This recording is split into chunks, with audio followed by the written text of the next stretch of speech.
She was concerned about him. It might be over 6 months since Dunkirk, but Jean knew that her son had still not got over the heartache he had suffered then.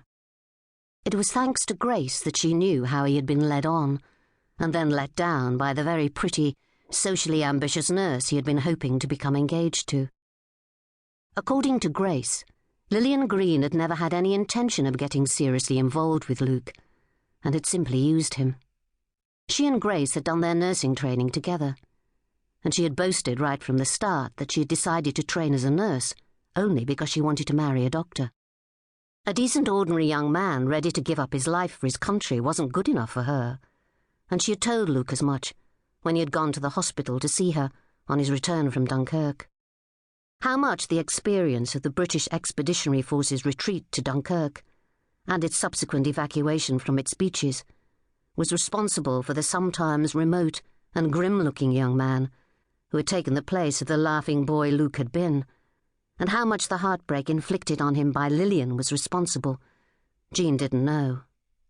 What she did know was that it made her heart ache to see her once carefree son turned into a man who looked at the world through far more cynical eyes, and who sometimes betrayed a sharp edge of bitterness towards love and romance. He was young yet, though, Jean comforted herself.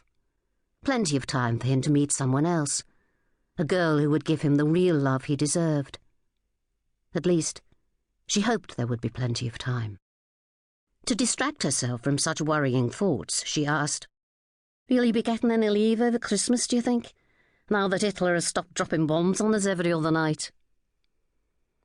It was over 2 weeks now since they'd last been woken from their sleep by the sound of the air raid sirens, and everyone was hoping that situation would continue. "We haven't been told yet, Mum.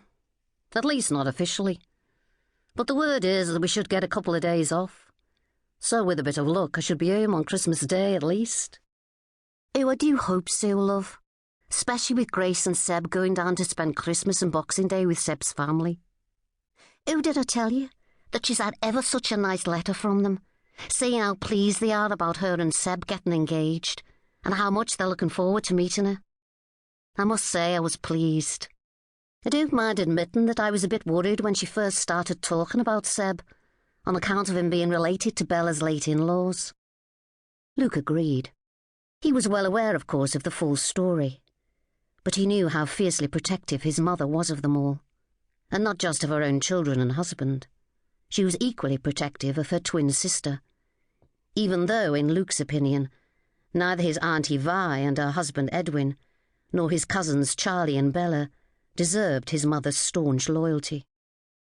So far as Luke was concerned, his Auntie Vi was a snob, his cousin Charlie a bragging fool, and his cousin Bella a spoiled and very selfish young woman. A young widow now, he reminded himself, since her husband and his parents had been killed when a bomb had fallen on their house last month. Luke was glad that his Auntie Vi's social aspirations meant that they didn't have to see much of her and her family, who lived across the water from the city of Liverpool in posh Wallasey village. Of course, Luke himself was also living across the water now, seeing as he was based at Seacombe Barracks, close to Wallasey and New Brighton, and like them, accessed by the ferryboat. "I'd better get back to the barracks. It'll take me half an hour or so to walk down to the ferry," Luke told his mother, returning her hug, and then shrugging on his army greatcoat, with its recent addition of his corporal's stripes. "Our sergeant gave me a few hours off on account of all the extra time we've had to put in, clearing up after the bombs. Seeing as it doesn't take me long to nip home. But I don't like taking time off and leaving the other lads to it. It's all right for me being stationed at Seacombe Barracks and so close to home, but some of them haven't seen their families in weeks." Luke had changed so much since the outbreak of war, Jean acknowledged, as she waved him off. Sam was tall and broad-shouldered, but Luke was now both taller and broader than his dad, his boyishness stripped from him by the experience of war. More than anything else, she wanted this war to be over, and her children kept safe. But Churchill had warned them that they were in it for the long haul.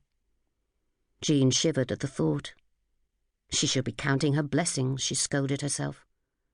Her children were all safe and well, and here in Liverpool where she could see them, and put her arm